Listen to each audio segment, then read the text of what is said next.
kay Atty. Jimmy Bongo. Bukod sa sinusuportahan ko ang PDP-11, sinusuportahan ko ng puso ang aming kaibigan, musikero, senador ng bayan. Wala iba kung si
Mr. Jimmy Bongo!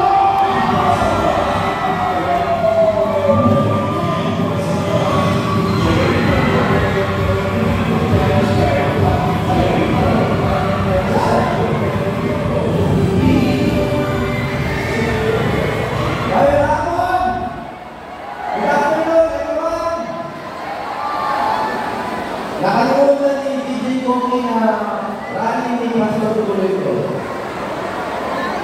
Pero salamat na napakagal nito. Speech o kanta?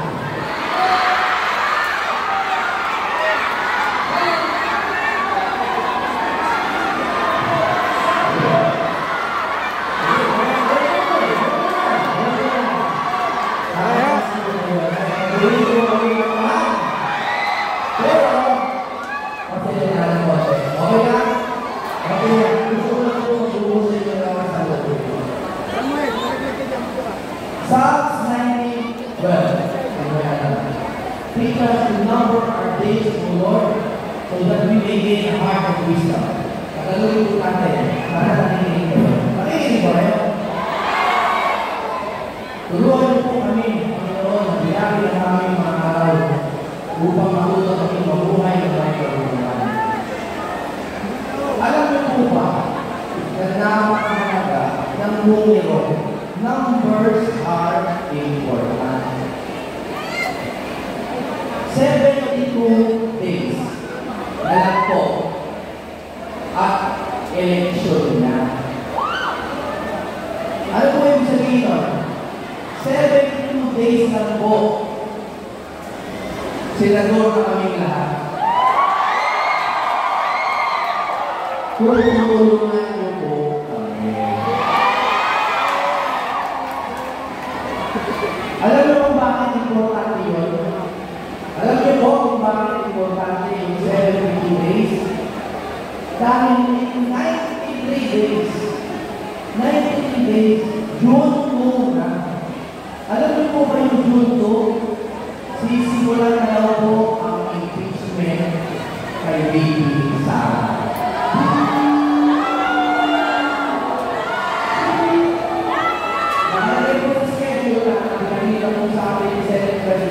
Yun ang presentation ng article of impeachment to the Kennedy. Papayag ba kayo nun? Dahil alam niyo po, 151 days na lang at start na ng impeachment trial mismo. Papayag ba kayo nun? Sino po ang may alam kung ilan sa senador, 24 yan, di ba? Ilan ang kailangan na boto para ma-impeach si Baby Sara? Alam niyo po ba? 2/3.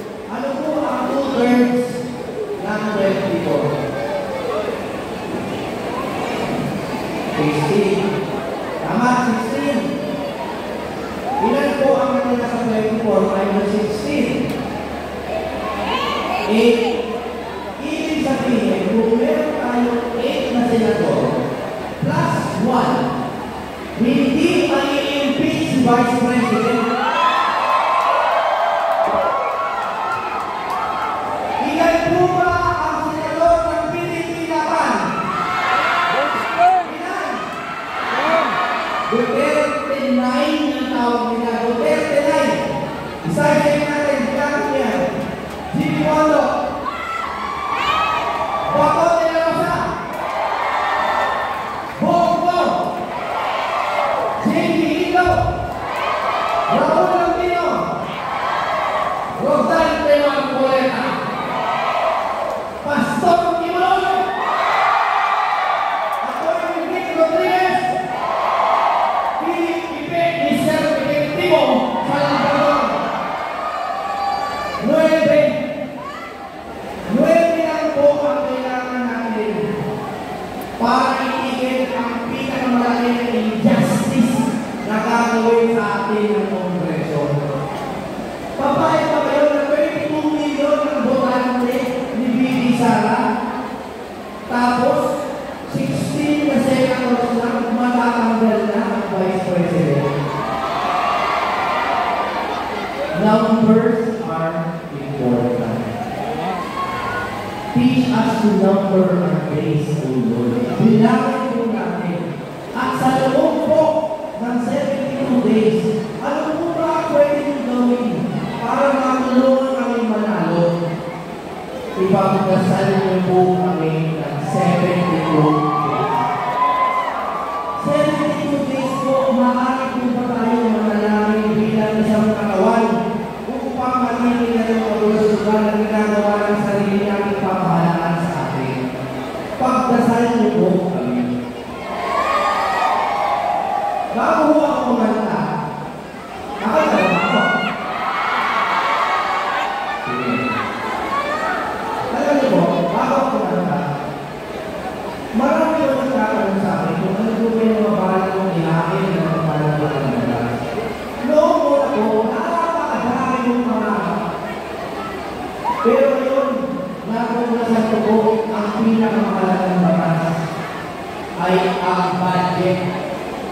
Ang General Appropriations Act. Naiintindihan ko ba natin lahat ng batas? Okay. Alam niyo po, sa Amerika, may nakauso ngayon yung DOGE, Department of Government Efficiency. Gusto niyo ba mapunta dito sa Pilipinas yan? Na meron tayo isang departamento na binabantayan ang budget kahit na naman ng batas. Kasi meron tayong auditor. Ayun, nag-audit din kayo, di ba? Sino nag-audit sa Kongreso? Kami po, kapatid ko po, kami ni Congressman Tantayo Alvarez kasama ang iba pa. Naghain po kami sa ombudsman ng kaso laban kay Speaker Martin Romualdez. Dahil po, doon sa falsification na naganap sa ating budget. Alam niyo yung mga blanco, diba sa budget? May blanco? Alam niyo po ba? Paano nagkaroon bigla ng laman ng budget? Blanco, bigla ng laman. Kasi nga po, dumadaan sa kamay ng mga tao. Kailangan po tayo mag-digitize. I-digital na po natin pati pagpasa ng batas para masunod ang mga binoboto na inyong mga kongresista. Kasi ang nangyayari ngayon, lahat kayo, puputo na kayo. Sinasabi sa congressman, bigyan nyo kami ng ganitong budget.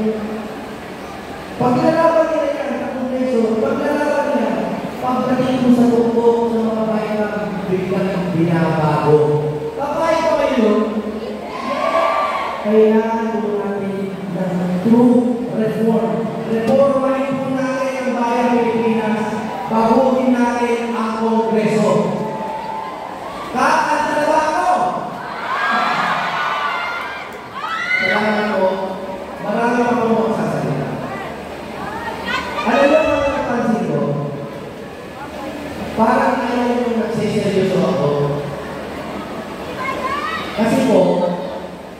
napakahirap naman talaga na buong buhay ko. Nasanay ko ako na pinag-iligay ko lang ngayon ngayong tao. Sana po, bigyan mo ng pagkakataon na bukod sa kawilan ngayon. Gusto ko yung makita, yung 50 years old na po ako, alam ko hindi ako yung 50, alam ko ang 49 na ako. Alam ko, pero birthday yung bukas. Tumayo ka sa tayo. Pagdating ko ng susunod yung birthday, sinadal na po kami. Sana po pagpapagin po ang Duterte namin. Na hindi na po magpaligayan sa iyo ng ganitong bansa kanila. Kundi paligayahin po ang buong buhay ninyo. Yung mga tuloy ninyo, mga istoryahan ninyo, yung mga bahay ninyo, sana po tutulong kami, tulungan kayo. Pero ngayon, bakit tayo po? Nung huli po namin ni Pastor Tuloy, ang pinaka seryoso, tunay na laya. Maalala mo yung tunay na laya? Dahil malamang marami sa inyo na rin ngayon, babagulong ko naman. Okay lang ba sa inyo love song naman ang kakalimutan? Okay po kayo yung kanta, ang pumili po kayo, kasi ganyan po sa Diyos siya, kayo ang pumili. Ano ang gusto nyo kanta? I believe or let me be the one. Let me be the one. Sige, kakanta po kayo.